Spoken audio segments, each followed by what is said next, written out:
அனைவருக்கும் வணக்கம். Easy lecture channel உங்களை மிகவும் அன்புடன் வரவேற்கிறது. நம்ம இன்றைக்கி இந்த வீடியோவில் கண்ட்ரோல் சிஸ்டம் பற்றின ஒரு நான் யூனிட்டி ஃபீட்பேக் சிஸ்டமுக்கு ஸ்டெடி ஸ்டேட் எரர் எப்படி கண்டுபிடிக்கிறது அப்படிங்கிறத பற்றி பார்க்க போகிறோம். ஒரு ப்ராப்ளம் பற்றி பார்க்க போகிறோம். இதுக்கு முந்தைய வீடியோவில் நான் யூனிட்டி ஃபீட்பேக் சிஸ்டமில் ஒரு அதோட எரர் ஸ்டெடி ஸ்டேட் எரர் எப்படி கண்டுபிடிக்கலாம் அப்படிங்கிற அனலைசிஸ் பார்த்தோம். அதுபடி ஸ்டெடி ஸ்டேட் எரர் நமக்கு என்ன வந்தது, limit s tends to 0 s into r of s into 1 divided by kh minus g of s divided by 1 plus g of s into h of s அப்படின்னு வந்துச்சு. Okay, இது வந்து நான் unity feedback system. Okay, h of s வந்து involve ஆகுது. Okay, so இப்படி ஒரு equation நம்ம டிரைவ் பண்ணியிருந்தோம். இது வந்து எந்த ஒரு புக்கில் இந்த ஈக்குவேஷன் வந்து நிறைய இடங்களில் காணப்படாது. இது வந்து அட்வான்ஸ்ட் கண்ட்ரோல் சிஸ்டம் அப்படிங்கிற புக்கில் QO எழுதின இந்த ஆத்தர் எழுதின புக்கிலேருந்து எடுக்கப்பட்டது. இப்போ இது சம்மந்தப்பட்ட ஒரு ப்ராப்ளம் கேட் எக்ஸாமில் கேட்கப்பட்ட கேள்வி தான் நம்ம இப்போ பார்க்க போகிறோம். இப்படி ஒரு கொஸ்டின் இருக்குது. இங்கே RFS இன்புட் இருக்குது, ஒரு சம்மிங் இருக்குது, சம்மிங் பாயிண்ட் இருக்குது. தென் R of t வந்து யூனிட் ஸ்டெப் சிக்னல் அப்படின்னு கொடுக்கப்பட்டிருக்கு. Then error signal E of s, அதோட டைம் டொமைனில் E of tன்னு இருக்குது. இந்த மாதிரி எழுதுறது தப்பு. Writing in this type is wrong, but question அப்படி தான் இருக்குது. But written in question like this, இந்த மாதிரி எழுதக்கூடாதான். ஓகே, எஸ் டொமைன்லேயும் டைம் டொமைன்லேயும் இப்படி, ஃப்ரீக்வன்சி டொமைன்லேயும் டைம் டொமைன்லேயும் இப்படி எழுதக்கூடாது. தென் k = 4, then 1 divided by s plus 2 அப்படிங்கிற பிளாக். தென் இங்கே ஃபீட்பேக்கில் 2 divided by s plus 4, output வந்து C of s அப்படின்னு வருது. ஓகே, ஸோ இதுக்கு வந்து ஸ்டெடி ஸ்டேட் எரர் கண்டுபிடிக்கணும். நம்ம இந்த ஃபார்மில் நம்ம இங்கே அனலைஸ் பண்ணோம்ல, அதை வச்சு ஒரு ஃபார்மில் டிரைவ் பண்ணியிருந்தோம்லே, அந்த டிரைவ் பண்ண ஃபார்மில் வச்சு நம்ம ஈஸியாக கண்டுபிடிச்சிடலாம். இந்த கொஸ்டினை பொறுத்த வரைக்கும் G of s என்ன அப்படின்னா k = 4, இதுவும் மல்டிப்ளை ஆகி 4 divided by s plus 2 வந்துடும். So G of s is equal to 4 divided by s plus 2, h of s is equal to 2 divided by s plus 4. இப்போது நம்ம வந்து kh கண்டுபிடிக்கணும். kh கண்டுபிடிக்கிறதுக்கு ஏன்னா ஃபார்முலாவில் நமக்கு kh இருக்குது, kh கண்டுபிடிக்க வேண்டியதாக இருக்குது. kh is equal to limit s tends to 0 into h of s. Use this formula when no zeros and poles available in origin. Originல போலோ ஜீரோவோ இல்லைன்னா இந்த ஃபார்முலா யூஸ் பண்ணலாம். h of s எடுத்து அதுக்கு வந்து s tends to 0 அப்படிங்கிற லிமிட் சப்ஸ்டிடியூட் பண்ணோன்னா நமக்கு kh கிடச்சிரும். ஸோ இங்கே பொறுத்த வரைக்கும் நமக்கு h of s 2 divided by s plus 4, அதில் லிமிட் s tends to 0 நமக்கு சப்ஸ்டிடியூட் பண்ணோன்னா நமக்கு DC gain of feedback system கிடச்சிடும். தட் இஸ் 1/2, அதுதான் kh. இப்போ இந்த வேல்யூவெல்லாம் நம்ம ஸ்டெடி ஸ்டேட் எரர் அந்த ஃபார்முலா சப்ஸ்டிடியூட் பண்ணுறோம். ESS steady state error = limit s tends to 0 s into r of s. So R of t வந்து U of t unit step signal, அதனால் R of s வந்து 1/s நமக்கு கிடச்சிச்சு. Into 1/kh, kh வந்து 1/2, so 1 divided by 1/2 minus G of s divided by G of s வந்து 4 divided by s plus 2 divided by 1 plus G of s into h of s 2 divided by s plus 4. So எல்லாம் substitute பண்ணி நம்ம இப்படி solve பண்ணச்சில் நமக்கு answer என்ன வந்துச்சுன்னா 2 minus 16/16 கடைசியில் வந்துச்சு. 16/16 is 1, so 2 minus 1 is equal to 1. அப்போ ஸ்டெடி state error is equal to 1 அப்படிங்கிற ஒரு ஆன்சர் கிடச்சிடுச்சு. ஓகே, இது நமக்கு ஆன்சர் கிடச்சிச்சு. இதை ஃபர்தராக அனலைஸ் பண்ணோம். இது இந்த கொஸ்டின்லேருந்து நமக்கு என்ன தெரிஞ்சுக்கிட்டோம் அப்படின்னா, தெரிஞ்சிக்க வேண்டிய விஷயங்கள் என்ன அப்படின்னா, ஒரு நான் யூனிட்டி ஃபீட்பேக் சிஸ்டம் கொஸ்டினில் கொடுத்தாங்க அப்படின்னா அதை யூனிட்டி ஃபீட்பேக் சிஸ்டமாக கன்சிடர் பண்ணி நம்ம அப்ரோச் பண்ணவே கூடாது. அது ரொம்ப தப்பு. Okay, do not convert non-unity feedback system into unity feedback system. என்ன ரீசன்னா, transfer function maybe same, transfer ஃபங்க்ஷனை சேமாக இருக்கலாம், பட் எரர் வந்து டிஃப்ரெண்ட்டாக தான் இருக்கும். ஒரு யூனிட்டி ஃபீட்பேக் சிஸ்டமோட எரரும் நான் யூனிட்டி ஃபீட்பேக் சிஸ்டமோட எரரும் டிஃப்ரெண்ட்டாக தான் இருக்கும். இப்போ இதே சிஸ்டமை இதே அந்த கொடுக்கப்பட்டிருக்கிற இந்த கொஸ்டினே இதிலே நம்ம ட்ரான்ஸ்ஃபர் ஃபங்க்ஷன் என்னன்னு பார்ப்போம். இந்த கொஸ்டின் இருக்குல்லையா, இதோட ட்ரான்ஸ்ஃபர் ஃபங்க்ஷன் டிரைவ் பண்ணுவோம். இதோட ட்ரான்ஸ்ஃபர் ஃபங்க்ஷன் பார்த்தோம்னா C of s divided by R of s is equal to G of s divided by 1 plus G of s into h of s. எல்லாம் substitute பண்ணி G of s ஓட value h of s ஓட value எல்லாம் substitute பண்ணி நமக்கு கிடைச்ச transfer function என்ன அப்படின்னா 4s plus 16 divided by s square plus 6s plus 16. This is transfer function of non-unity feedback system. இது யூனிட்டி ஃபீட்பேக் சிஸ்டமாக நம்ம இதை கன்சிடர் பண்ணி அதை பாவிச்சு நம்ம அதுக்கு ட்ரான்ஸ்ஃபர் ஃபங்க்ஷன் டிரைவ் பண்ணோன்னா என்ன ஆகும், C of s divided by R of s is equal to G of s divided by 1 plus G of s into h of s. h of s is equal to 1 for unity feedback system. இந்த கன்சிடரேஷனில் நமக்கு கிடைக்கிற transfer function என்ன அப்படின்னா 4s plus 16 divided by s square plus 6s plus 16.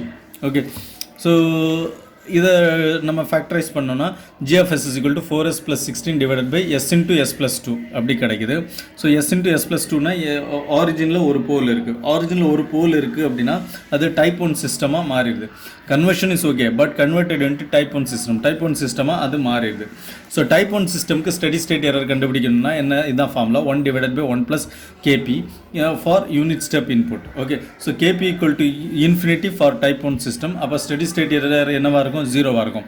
So error of unity feedback system and non unity feedback system not same, but transfer function may become same. Transfer function சேமாக இருக்கலாம், ஆனால் error கண்டிப்பாக same கிடையாது.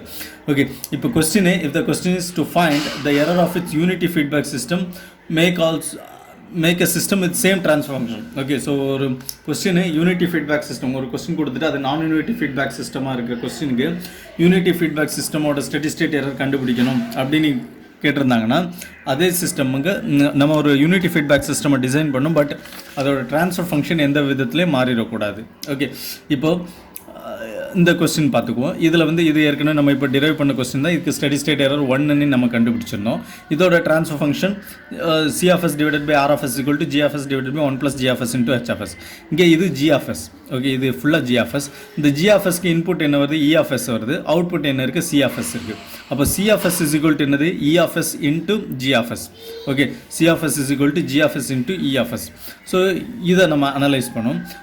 CFS ஏற்கனவே என்னது, GFS into EFS divided by RFS. So இந்த ஈக்குவேஷனில் CFS divided by RFS ஈக்குவேஷனில் CFS is equal to GFS dot EFS substitute பண்ணோம்னா GFS dot EFS divided by RFS is equal to GFS divided by 1 plus GFS into HFS. GFS cancel ஆயிரும். EFS is equal to RFS cross multiply பண்ணியிருக்கோம். RFS divided by 1 plus GFS into HFS. இப்போ இதுக்கு steady state error கண்டுபிடிச்சோன்னா limit s tends to 0 s into EFS, limit s tends to 0 s into RFS divided by 1 plus GFS into HFS. இதில் GFSோட value HFSோட value எல்லாம் substitute பண்ணோம். RFS ஏற்கனவே அது யூனிட் ஸ்டெப் இன்புட்ங்கிறதுனால RFS equal to 1 by s நமக்கு தெரியும். Limit s tends to 0 s into 1 by s divided by 1 plus GFS into HFS for unit step input. RFS is equal to 1 by s. 1 by s. Okay, limit s tends to 0 1 divided by s cancel ஆயிரும். 1 divided by 1 plus இது GFS இது HFS. So இது substitute பண்ணோன்னு நமக்கு error என்ன கிடச்சிருக்கு, 0.5 கிடச்சிருக்கு. Okay, so இந்த இடத்துல எரர் 0.5 கிடச்சிருக்கு. ஸோ இந்த மெத்தடில் எரர் 0.5 கிடச்சிருக்கு. இது வந்து ராங். ஓகே, ஸோ ராங்னா என்ன விஷயம்னா, நமக்கு கொஸ்டினில் கொடுத்துக்கப்பட்டிருக்கிறது நான் யூனிட்டி ஃபீட்பேக் சிஸ்டம். அந்த நான் யூனிட்டி ஃபீட்பேக் சிஸ்டம்க்கு எரர் நம்ம கண்டுபிடிச்சது 1 வந்திருக்கு. ஆனால் அதை ஒரு யூனிட்டி ஃபீட்பேக் சிஸ்டமாக கன்சிடர் பண்ணி நம்ம எரர் டிரைவ் பண்ணோம் அப்படின்னா, யூனிட்டி ஃபீட்பேக் சிஸ்டமாக கன்சிடர் பண்ணி எரர் டிரைவ் பண்ணோன்னா நமக்கு எரர் வந்து என்ன கிடச்சிருக்கு அப்படின்னா, எரர் 0 கிடச்சிருக்கும். Okay, so steady state error வந்து 0 கிடச்சிருக்கோம். எப்படி இந்த நான் யூனிட்டி ஃபீட்பேக் சிஸ்டமை யூனிட்டி ஃபீட்பேக் சிஸ்டமாக கன்சிடர் பண்ணி ஸ்டெடி ஸ்டேட் எரர் டிரைவ் பண்ணணும் நம்ம. ஆனால் அப்படி பண்ணக்கூடாது. இப்படி இருக்கிற கொஸ்டினுக்கு யூனிட்டி ஃபீட்பேக் சிஸ்டமாக கன்சிடர் பண்ணக்கூடாது. But transfer function of unity feedback system non unity feedback சிஸ்டமுக்கும் யூனிட்டி ஃபீட்பேக் சிஸ்டமுக்கும் ட்ரான்ஸ்ஃபர் ஃபங்க்ஷன் ஒரே மாதிரியாக நம்ம டிரைவ் பண்ணிவிட்டு அப்புறம் எரர் கண்டுபிடிக்கணும். ஓகே, அதே இது ஒரு கொஸ்டினில் வந்து ஒரு நான் யூனிட்டி ஃபீட்பேக் சிஸ்டமாக கொடுத்து யூனிட்டி ஃபீட்பேக் சிஸ்டமோட எரர் கேட்டிருந்தாங்க அப்படின்னா, நம்ம ட்ரான்ஸ்ஃபர் ஃபங்க்ஷனை மாற்றாமல் அதுக்கு எரர் கண்டுபிடிச்சோன்னா நமக்கு 0.5 வந்திருக்கு. ஓகே, ஸோ இப்போ கொஸ்டினில் ஒரு நான் யூனிட்டி ஃபீட்பேக் சிஸ்டம் கொடுத்து யூனிட்டி ஃபீட்பேக் சிஸ்டமோட எரர் கேட்டாங்க அப்படின்னா இந்த மெத்தடில் பண்ணலாம். ஓகே, பட் ஒரு நான் யூனிட்டி ஃபீட்பேக் சிஸ்டம் கொடுத்து டைரெக்டாக எரர் கேட்டிருந்தாங்க அப்படின்னா இந்த மெத்தடில் பட்டுனா நமக்கு ராங்காக தான் வரும். ஏன்னா இது 0.5, நமக்கு ஆக்சுவலாக நான் யூனிட்டி ஃபீட்பேக் சிஸ்டம் படி கிடச்ச எரர் வந்து 1. Okay, so actual error is equal to 1. இந்த மெத்தட் படி நமக்கு 0.5 கிடச்சிருக்கு. ஓகே, ஸோ இதில் வந்து KH அந்த DC கெயின் கண்டுபிடிக்கிறதுக்கு என்னெல்லாம் விஷயங்கள்னு பார்ப்போம். Limit s tends to 0 HFS. இது வந்து எப்போது ஒரிஜினலில் எந்த ஒரு போலும் இல்லாமல் இருக்கிற பட்சத்தில். ஓகே, அப்படி இல்லைனா KH is equal to limit s tends to 0 s power n into HFS. இது எப்போ நம்பர் ஆஃப் n வந்து number of poles at origin. எதுவும் இல்லையா, இன்னொரு மெத்தடில் இருக்குது. kh is equal to limit s tends to 0 h of s divided by s power n. So இந்த formula use பண்ணோம்னா நமக்கு ஜீரோஸ் தெரிஞ்சிருக்கணும். n is equal to number of zeros at origin. So இந்த மாதிரி மெத்தடில் இந்த 3 ஃபார்முலாவில் நமக்கு டிசி கெயின் கண்டுபிடிக்க முடியும். ஸோ இந்த இருக்கிற பட்சத்தில் நமக்கு வந்து ஸ்டெடி ஸ்டேட் எரர், இந்த மெத்தட் படி ஸ்டெடி ஸ்டேட் எரர் என்ன வரும்? Steady state error equal to limit s tends to 0 s into r of s divided by 1 by kh divided by s power n minus g of s divided by 1 plus g of s into h of s. இந்த zeros இருக்கிற zeros வச்சு நம்ம DC gain கண்டுபிடிச்சோன்னா அந்த டைமில் steady state எரருக்கு use பண்ணக்கூடிய formula இது. Es is equal to limit s tends to 0 s into r of s into 1 divided by kh into s power n. இங்கே s divided by s power n வந்துச்சு, இங்கே kh into s power n வந்துச்சு, minus g of s divided by 1 plus g of s into h of s. So இந்த non unity feedback சிஸ்டம்க்கு steady state error கண்டுபிடிக்கிறதுக்கு இவ்வளோ consideration இருக்குது. எதுக்காக unity feedback சிஸ்டமாக நம்ம கன்சிடர் பண்ணலை? சப்போஸ் யூனிட்டி ஃபீட்பேக் சிஸ்டமாக கன்சிடர் பண்ணி அதோட ரெண்டும் சேம் ட்ரான்ஸ்ஃபர் ஃபங்க்ஷன் இருந்து நம்ம அதுக்கு ஸ்டெடி ஸ்டேட் எரர் இருந்தால் எதுனால மாறுபடுது, இந்த மாதிரி விஷயங்கள் இந்த வீடியோ மூலமாக புரிஞ்சிருக்கும். ப்ளஸ் டிசி கெயின் கேஹெச் அதோட வேல்யூ எப்படி கண்டுபிடிக்கிறது, இதுக்கான விளக்கமும் இந்த வீடியோவில் தெளிவாக புரிஞ்சிருக்கும் அப்படின்னு நம்புகிறேன். வீடியோ பற்றின கருத்துக்களோ இல்லை உங்களுக்கு ஏதாவது சந்தேகங்களோ இருந்ததுன்னா கமெண்ட் பாக்ஸில் மறக்காமல் தெரிவிக்கலாம். ஈஸி லெக்சர் அப்படிங்கிற எங்களோட சேனலை சப்ஸ்கிரைப் பண்ணுங்கள். மீண்டும் மற்றும் ஒரு வீடியோவில் சந்திப்போம். நன்றி, வணக்கம்.